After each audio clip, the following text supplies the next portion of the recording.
If you have been into the world of PC gaming, you might have heard that in order to get the best gaming experience, you need to use a gaming mouse and not a normal optical mouse. But as we all know that a good gaming mouse may cost you way too much as compared to a normal mouse. But what if I tell you I have a mouse that is not only under 1000 rupees but also works surprisingly well? So this is your review of the TrueCase gaming mouse. Is this the best for budget gaming? Let's find out. Hey, what's up guys, Bhushan here from abgeekexpert. With that being said, let's get started.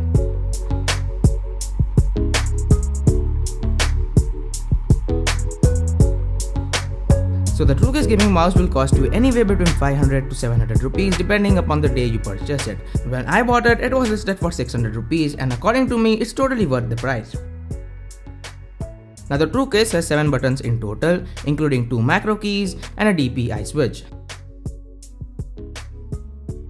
There is also an extra silver button included, but all it does is replicates the left click. So if you are way too lazy to hit that left mouse button, only then this key will come in handy. Okay, now speaking of the build and design, this mouse is crafted out of plastic and has a matte finish all over. The TrueCase also has a braided cable and 7 LED lights, which by the way are not customizable, so bad luck for you RGB freaks out there. This mouse has 4 DPI modes which include 1000, 1600, 2400 and 3200 DPI respectively, so that you can configure the mouse sensitivity according to your liking.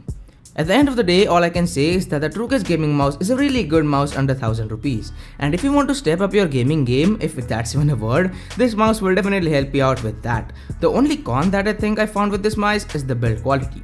I know we can't expect much in this price bracket, but I would love to see a slightly better build quality. Either way, the best buy link to this mouse is in the description down below, so have a look. With that being said, I'm your boy Geek Expert and I'm signing up.